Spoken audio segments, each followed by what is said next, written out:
हमारे चहेते शाह आलम भोर साहब आप लोग के सामने मुखातिब होंगे माइक पर। अस्सलाम वालेकुम मेरी बहनों और भाइयों, 20 तारीख को होने वाले इलेक्शन में मैं आप लोगों से गुजारिश करता हूं कि आप लोग तुतारी निशान पे वोट दें, जिसकी निशानी दूसरे नंबर पे है। ये देखो सामने जो निशानी दिख रही है, जो आदमी तुतारी बजा रहे है, उस पर आप लोगों को वोट देना है। ये इस वक्त इतना जो कोशिश की जा रही है, क्यों की जा रही है? क्योंकि इस वक्त की बहुत ज़रूरत है कि हमको तुतारी निशान जो कि अलायंस का निशान है उसको जिताना है। आज हमारे सामने एनआरसी का मामला है, सीए का मामला है, और जो भी जुल्म और सितम हो रहा है वो किसी से पोशीदा नहीं है। इसलिए आप लोग अपनी जिम्मेदारी का ख्याल करते हुए 20 तारीख को सुबह सुबह उठकर वोट मारें। नांदेड़ में, महाराष्ट्र में 80 से 85% वोटिंग हुई है। मैं आप लोगों से गुजारिश करता हूं कि हमारे भिवंडी शहर में कम से कम 90% पोलिंग होना चाहिए। अगर हमारी पोलिंग आज हमारा हथियार क्या है? हमारा हथियार हमारा वोट है। 5 साल बीजेपी सरकार को या किसी और को गाली देने से अच्छा है कि एक दिन सुबह सुबह उठकर वोट दे दें, वो ज्यादा बेहतर है 5 साल गाली देने से अच्छा है। इसलिए आप लोग अपनी जिम्मेदारी का सबूत दें और सुबह सुबह उठकर तुतारी की निशान पे जो दूसरे नंबर पे रहेगी, जो आदमी तुतारी बजा रहा है उसके ऊपर नहीं वोट दें। और आप लोग कोई भी अपने दिल में नाराजगी न रखे कि मुझे बॉस ने नहीं पूछा, मुझे रईस भाई ने नहीं पूछा, मुझे बालिया मामा ने नहीं पूछा, मुझे फारूक भाई ने नहीं पूछा। आज वक्त है कि हर किसी को स्टैंड होने का वक्त है, हर कोई खड़ा हो जाए। अगर आप भी नहीं जागे तो फिर कभी नहीं जाग सकते। फिर बाद में वही कहावत आप लोगों को बोलना पड़ेगा, अब पछताए काहूत जब चिड़िया चुग गई खेत। मैं अपनी बहनों से एक सवाल करना चाहता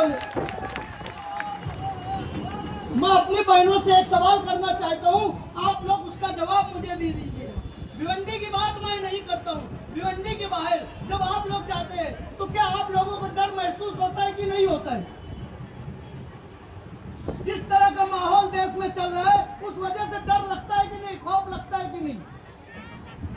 मुझको तो लगता है, बहुत अफसोस होता है। आज वो हम घुट घुट के मरने से अच्छा एक दिन मर जाए। आज जो नागालैंड में जो इलेक्शन हुआ उसमें एक जिले में 0% पोलिंग भी नहीं हुई। क्यों नहीं हुई? क्योंकि भाजपा सरकार से लोग नाराज थे। ये लोग दिन ब दिन रोज नए कानून ला रहे हैं जो कि मुसलमान मुखालिफ भी है और हमारे पिछड़े भाइयों के भी खिलाफ है। इसके खिलाफ उठने के लिए हमें अपना वोट देना होगा। अपना वोट जिम्मेदारी से करे और वोट दे के ऐसा भी नहीं सिर्फ बोले कि हमारा दिल तो बालिया मामा की तरफ है लेकिन वोट हम दूसरे को देंगे, ऐसा नहीं चले। ऐसा आप लोग बोलेंगे तो ये कूफा होने वालों की निशानी है। जैसे उन्होंने इमाम हुसैन रज़ियल्लाहु अन्हु बोला था कि तलवार यजीद की है लेकिन दिल तुम्हारी तरफ है, तो ऐसा नहीं होना चाहिए। आप लोग का दिल भी बालिया मामा की तरफ होना चाहिए, अलायंस की तरफ होना चाहिए। और आप लोग की जो वोट है, जो उंगली है, वो समझ लो आज के वक्त की तलवार है, तो उस तलवार का इस्तेमाल सही करें और वोट बटन तुतारी के निशान पर दबाएं। आज हमारी बहुत जिम्मेदारी है मेरे भाइयों और बहनों कि आज हम लोग हर जिम्मेदारी समझे। हमारे आपस की नाराजगी जो है उस नाराजगी को दूर कर इलेक्शन के बाद फिर अपनी नाराजगी कायम कर लेना। लेकिन मैं ये बोलता हूँ कि फिर वक्त हमको नाराज होने की जरूरत नहीं है। आज पहली बार हिंदुस्तान में ऐसा हुआ है कि तमाम पार्टियां अलायंस हुई है ज्यादातर, और हमारी जिम्मेदारी बनती है, हमारे उलमाओं का भी ये कहना है कि जो पार्टी चाहे कोई भी हो अलायंस में है उसको वोट दे, उसको जो है पते दिलाए। आज हमारी ये जिम्मेदारी हमारी मुस्तकबिल है। आज हमारी रिजर्वेशन को भी छीन के ये लोग दूसरों में बांटना चाहते हैं और हमारे को एकदम हमको दुश्मनी से अलग करना चाहते हैं। तो इसके लिए हमको हमारी लड़ाई खुद लड़ना है। आज हमको हथियार से जंग करने की जरूरत नहीं है, हमको अपने वोट के जरिए जंग करने की जरूरत है। और आप लोग अपने आजू बाजू, अपने रिश्तेदार, अपने भाई बहनों सबको इस पे बात पे उकसाए कि आप लोग जाके वोट डालें। उनको जो है तैयार करें इस चीज के लिए, ताकि वो सुबह सुबह वोट डाले और किसी लालच, किसी के बहकावे में ना आए। बहुत से लोग आएंगे अपनी निशानियां लेके आप लोगों को गुमराह करने, लेकिन मैं आप लोगों से इतनी गुजारिश करूंगा कि आप लोग गुमराह मत होइए। ये ऐसा इलेक्शन है जो भारत की देश का तकदीर बदल सकती है, जो हमें इंसाफ दिला सकती है, जो हमें इज्जत दिला सकती है। आज से कुछ साल पहले हम कितनी इज्जत की जिंदगी गुजार रहे थे, लेकिन आज जगह जगह पे हमको खौफ महसूस होता है। आज हमारे साथ जो सौतेला सलूक किया जा रहा है उसको जरा भी बर्दाश्त नहीं किया जाएगा। तो मैं सोचता हूँ उसके बाद संघर्ष की लड़ाई लड़ने से अच्छा कि अभी वक्त है और हम वोट डालकर बीजेपी सरकार को उखाड़ फेंकें।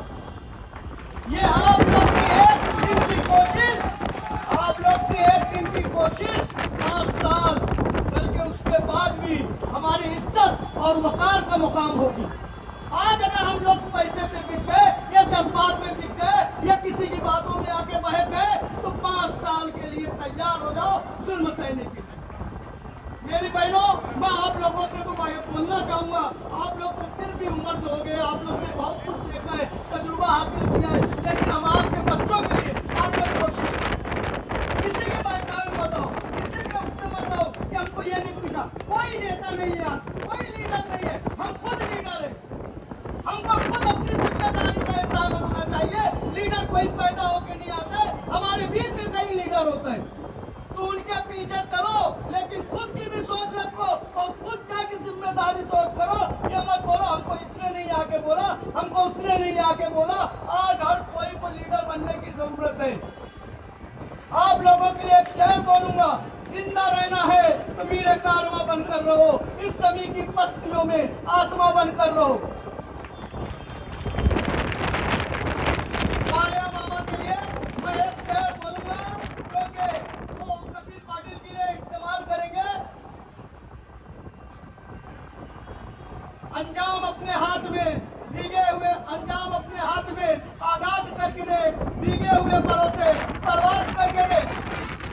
अब भी कपिल पाटिल का पद कटेगा और कालिया मामा उड़ेगा इंशाअल्लाह। बोलो इंशाअल्लाह। आज आप लोग अपनी जिम्मेदारी का सबूत दें। मैं आपसे फिर यही रिक्वेस्ट करूंगा, मुझे बहुत खौफ होता है, मैं समझता हूँ आप लोगों को भी बहुत खौफ महसूस होता होगा जब भिवंडी से निकलते होंगे। उस खौफ से निकलने के लिए, अपने वकार को बचाने के लिए, अपनी इज्जत को बचाने के लिए, अपने रुतबे को बचाने के लिए, अपनी आजादी को बचाने के लिए, अपने जज्बात को बचाने के लिए, अपने अपने अपने ओबीसी को बचाने के लिए, सब चीज के लिए तो हमें जिम्मेदारी से वोट करना होगा। इसलिए मैं आप लोगों से फिर गुजारिश करूंगा कि आप लोग 20 मई को सुबह सुबह उठ के आपको इस पे निशान पे वोट मारो। यह निशान मशीन में आप लोग को दूसरे नंबर पे दिखने में आएगा, उसी निशान पे आपको मारना है, ताकि कोई और तुतारी निशानी देंगे तो उस पे नहीं मारना है। ये आदमी जो तुतारी बजा रहा है ये हमको मारना है। इसमें भी साजिश करके हमारी निशानी को पहले से ही छीन लिया गया।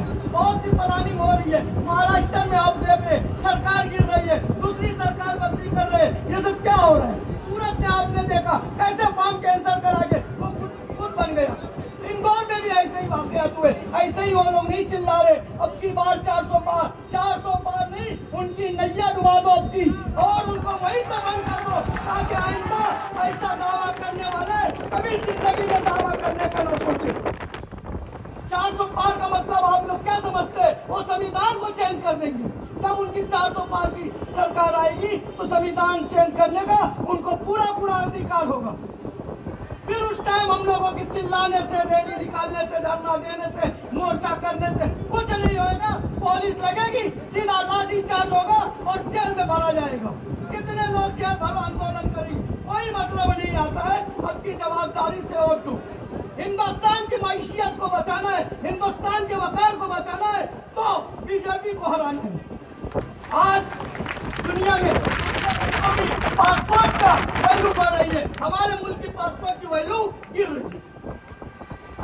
आज बांग्लादेश जो से हमसे बहुत पिछड़ा माना जाता था, वहाँ टिका बोलते थे, वहाँ के पैसे को लोग बोलते थे, एक कहावत है, लोग बोलते हैं टिकट टिके को मुहताज, यानी मतलब इतना कम कि टिके से भी इसके पास पैसे नहीं। आज वो टिका हमसे भी ऊपर जा रहे हैं। हिंदुस्तान के से भी ज्यादा पैसे की उसकी वैल्यू हो गई। इसलिए हम गरीब से गरीब तर होते जा रहे हैं। इसका जिम्मेदार कौन है?